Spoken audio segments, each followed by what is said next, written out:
प्रवास, आप्रवास सब प्रवासी का पार्ट हो गया। तो यहाँ पर ये हो गया आप्रवास, क्योंकि यहाँ पर आया है ना, आप्रवास, आप्रवास। ठीक है, प्रवास को कभी कभी प्रवासन भी लिखते हैं, तो कंफ्यूज नहीं होइएगा, कहीं प्रवासन भी दिखे उसका मतलब भी वही है। ठीक है, तो ये हमारा क्या हो गया, आप्रवास हो गया, क्योंकि यहाँ पर आया है व्यक्ति। तो यहाँ से उत्प्रवास, यहाँ से आप्रवास। अब जो ये व्यक्ति है जो गांव छोड़कर चला गया अपना, जो अपना गांव छोड़कर कहीं और चला गया, इसको क्या कहें? तो इन्होंने घटना किया है उत्प्रवास का, अपना गांव को, अपने समाज को छोड़कर कहीं गया है काम करने कमाने के लिए, तो इस घटना को कहते हैं उत्प्रवास। इस व्यक्ति को क्या कहें? भाई व्यक्ति जो गांव छोड़कर गया इसको क्या कहिएगा? इसको कहेंगे उत्प्रवासी। और इस व्यक्ति को क्या कहेंगे? इसको कहेंगे जो यहाँ पर आया है उसको कहेंगे आप्रवासी। ठीक है, तो इस व्यक्ति को क्या कहेंगे? इस व्यक्ति को कहेंगे उत्प्रवासी। ठीक है, इस व्यक्ति का नाम रख देते हैं उत्प्रवासी, उत्प्रवासी। ठीक है, और इस व्यक्ति का नाम रख देते हैं आप्रवासी। यहाँ पे आया है आप्रवासी, आप्रवासी। ठीक है, आप समझ गए? बात समझ गए आप? ये हो गया यहाँ पर आप्रवासी और ये हो गया यहाँ पर उत्प्रवासी। क्लियर है बात? बात क्लियर है? एक एक बात क्लियर है? उत्प्रवास उद्गम स्थल, आप्रवासी उत्प्रवासी, सब चीज समझ गए आप अच्छा से? चलिए एकदम आराम आराम से चीजों को समझिए। याद रखिए, अगर आप देखिए दिमाग हमारे पास जो है उसको आप कहीं एक जगह कंसंट्रेट करके रखेंगे तो आपको सारी बातें समझ में आएंगी।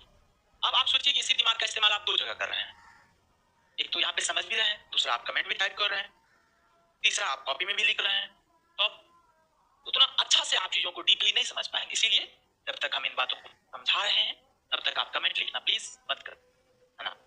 कमेंट करने के लिए आपके पास पूरा साल पड़ा हुआ है, तो जब जरूरत हो उस समय करेंगे। कमेंट बॉक्स का मतलब यह कभी नहीं होता है कि हम लोग फालतू के कमेंट्स बातें करें, इसका मतलब होता है आप अपने डाउट्स पूछें, है ना। तो डाउट्स कब पूछेंगे? जब आप इसको नहीं समझ पाएंगे तब पूछेंगे। अभी तो हम समझाइए रहे, पहले इसको समझिए अच्छा से। समझ गए मेरी बात? अब जो है एक्स्ट्रा कमेंट जो भी बच्चे कर रहे हैं कमेंट, प्लीज अपना कमेंट को बंद कर दीजिए और जरा समझिए, है ना।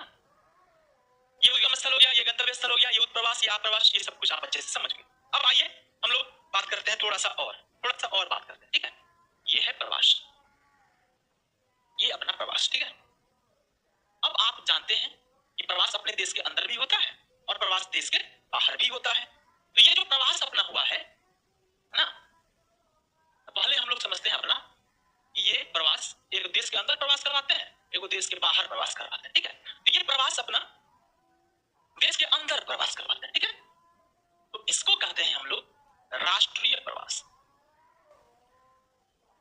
राष्ट्रीय प्रवास। इसको कहते हैं अंतरराष्ट्रीय, अंतरराष्ट्रीय, अंतरराष्ट्रीय, राष्ट्रीय प्रवास। ठीक है, एक हो गया राष्ट्रीय और एक हो गया अंतरराष्ट्रीय। ठीक है, अब आप समझिएगा ये जो राष्ट्रीय प्रवास है और अंतरराष्ट्रीय, सबसे पहले अंतरराष्ट्रीय को समझ लेते हैं, राष्ट्रीय को आराम से समझ। अंतरराष्ट्रीय होता है एक देश से दूसरे देश में होने वाला प्रवास। ठीक है, हम क्या कहते हैं? एक देश से दूसरे देश में होने वाला प्रवास, एक देश से दूसरे देश में होने वाला प्रवास, है ना।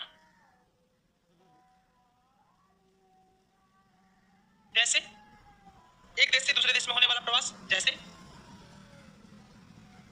जैसे मान लीजिए कि हमारे देश से कोई नेपाल चला जाए, बगल में नेपाल है, ठीक है, भारत से नेपाल, ये भी हमारा क्या कहलाएगा?